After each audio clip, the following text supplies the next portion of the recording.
Bakit ba't di ka nainitan? Kasi ako ang ama. Ikaw ang ama. Galing. Ligan. Dito tayo. Susuntok kita. Ha? Masusuntok kita.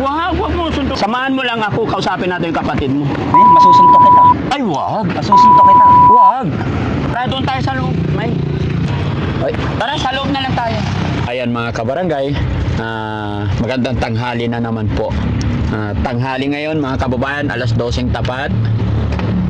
Kung naalala nyo po si teacher na may 4 na anak, at nung na-vlog natin, talagang maraming naawa about doon sa anak na bunso na si John Paul.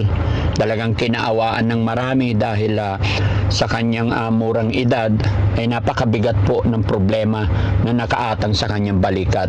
Bakit ko po nasabi yon? Kasi nung time na nakausap ko sila, yung dalawa niyang kuya ay na-depress na rin.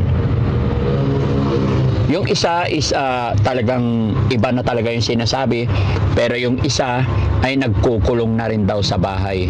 So masasabi ko na talagang 4 magkakapatid yun mga kababayan. Yung isa, siya yung naghahanap buhay na medyo okay pa, pero hindi pa natin na-meet.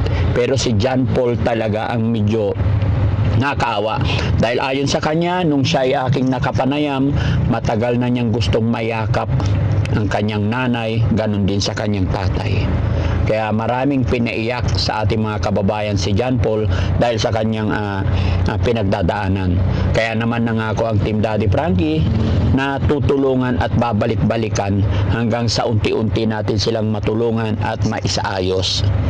Pero sa ngayon mga kababayan, dahil ang nanay niya ay nakuha na po ng ating kapulisan at tinulungan na rin ng DSWD sa pamunuan po ng bayan na ito, kaya malaking pasalamat din po ng Team Daddy Frankie, no? Kaya sana tuloy-tuloy na ang paggaling ng kanyang nanay ni John Paul, at tayo naman ay gagabayan natin yung mga anak na naiwan dito sa kanilang bahay. At nangako ako na babalik-balikan, at sa oras na ito dadalhan natin sila ng pagkain nila. Dahil sa nakikita ko mga kababayan, kaya unti-unting natatalo or nagkakaroon sila ng depression dahil sa gutom. Hindi po sila nakakain ng maayos dahil ayon po sa taong lumapit sa amin, yung kanilang tatay ay naglisan, kumbaga nilayasan, iniwanan na sila. At wala po silang regular na hanap buhay, hindi sila nakakain ng maayos. Kaya naman ito ang paunang gagawin ng Team Daddy Frankie, ang mabigyan muna sila ng pagkain araw-araw. Kaya mga kababayan, samahan niyo po kami at kumustahin natin sila. Sana nandyan po ang magkakapatid. At syempre mga kababayan, bago ako magpatuloy, maglalambing po ako sa inyo para mas makatulong tayo, mas matulungan natin ang pamilya or mga anak ni teacher. Pakishare po ang video ito. Maraming salamat. Dire-diretso tayo sa video.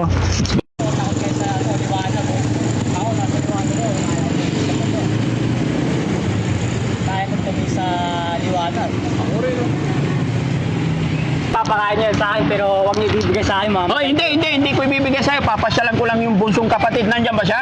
Siya. Wala. Nasaan? Sa school. Ba't ka nagpapaaraw? Wow! Ang pogi mo ngayon Apir! Iyon ang gusto ko sa'yo. Ha? Salamat naman.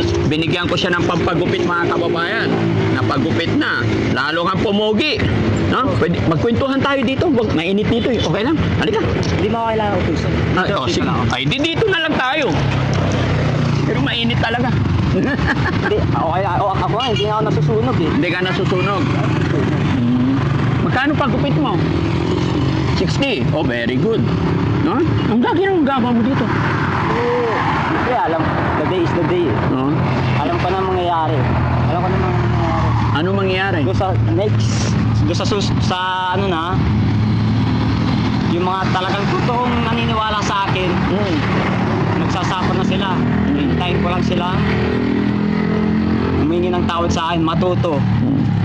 Kapag natuto na sila, nararamdaman nila. Pwede ba ako humingi ng tawad sa'yo? Pwede. Pero dito, kasi mainit dito. Hindi pwede. Hindi mo kailangan utusan. Mainit mainit sa puwit. Hindi nga ako nainitan eh. Bakit? Ba't di ka nainitan? Kasi ako ang ama. Ikaw ang ama. Galing. Ligan. Dito tayo. Susuntok kita.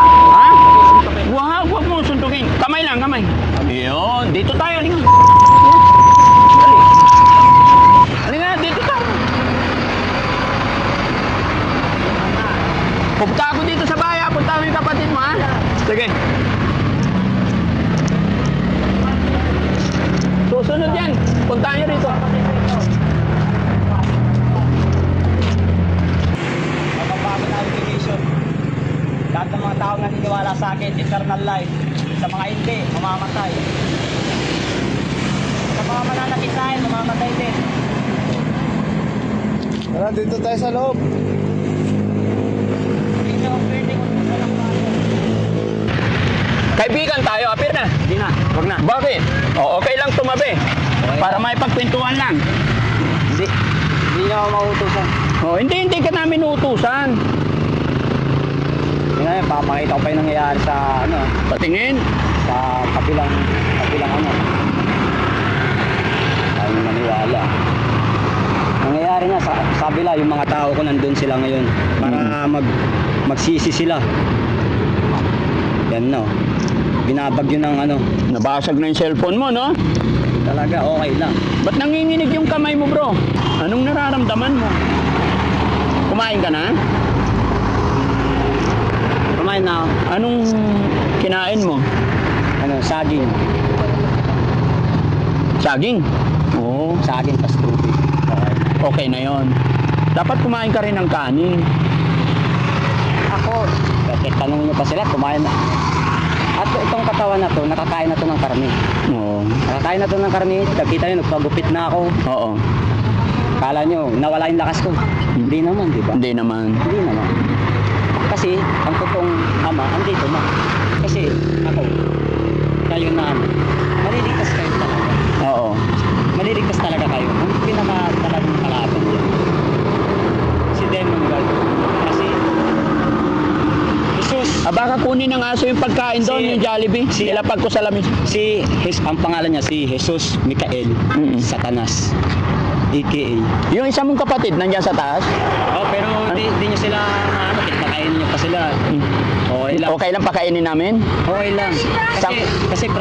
Kasi protected sila sa akin. Protected sila sa'yo. Lahat ng pamilya kong protected na, sabi ko, huwag kayo mag-alala, hindi kayo matadamay, sabi ko sa kanila. Alam mo bro, naniniwala ako sa Panginoon talaga, wala nang iba.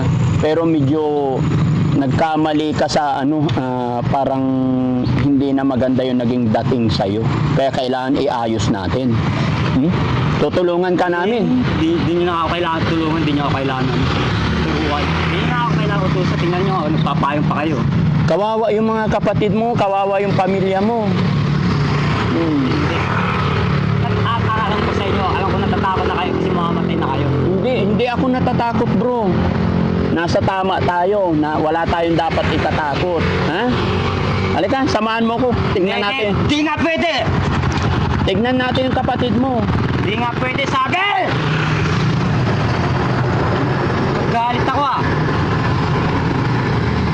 Alam ko, ikaw na nakakausap ko. Ikaw ang nakasanib kay Daddy Frankie na to. Ha? Ako si Daddy Frankie. Walang sumanib sa'yo. Bago ako dumating, ganyan ka na eh. Samahan mo lang ako, kausapin natin yung kapatid mo. Eh, masusuntok kita. Ay, wag. Masusuntok kita. Wag. Ang sasabi. Wag. Kapag sinuntok kita, hindi nyo ako pwedeng hindi nyo ako pwedeng taktan. Hindi, bawal manakit. Hindi ka namin sasaktan, hindi namin gagawin yun. Oo nga, kapag sumobra kayo, umabot kayo sa limit, itingnan ako, tapos lumagpas kayo, tutok ka talaga. Ay, wag. Tutok talaga. Bawal manakit. Hindi namin gagawin yun. Ako, walang makakistop sa rule sa akin. Kasi 1% ako. Ang God nyo, 99.9%. Sabihin lang natin yung God nyo, Si God, 100%. nawa ka na yan eh. Nawa ka na yan. Akala nyo, Tara, doon tayo sa loob. May. oh, Wag, ikaw naman. Hindi ako lalaban. eh, nasa, Dito lang ako. nandito ka na. Oo. Ayan. Isa pa. Last na. Tara, sa loob na lang tayo. Wag. Masama makipag-away. Oo. Kaibigan kita, apir tayo, apir. Hindi ako makikipag-away. Kulong na lang ako, masaya pa Ha? ako. O sige, halika, ikulong kita sa loob. Dito. Ikaw naman. Bawal makipag-away. Di ba? Bawal. Magalit si God. Ay. Magalit si God. Huwag ganyan. Bawal yan. Ha? Sige na, hindi na kita utusan, hindi kita pipilitin. Gusto ka lang namin matulungan. Na? Hindi kami makikipag-away sa'yo, bro. Ako si Daddy Frankie, kaibigan mo. Gusto kong matulungan yung kapatid mo. Ganun lang. Ha? Huwag kang magalit sa akin. Pasensya ka na. Ha? Magkaibigan tayo. Okay?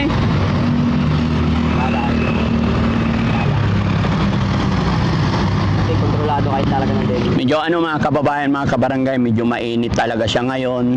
Siguro dahil hindi pa nakakain. At wala yung bunso, pumasok. Nandyan yung bunso. Nandyan pala eh. Halika kuya. Tingnan nyo, kapag sasaktan nyo din yan, mamamatay kayo. Protected sila sa akin. Galing ka na school?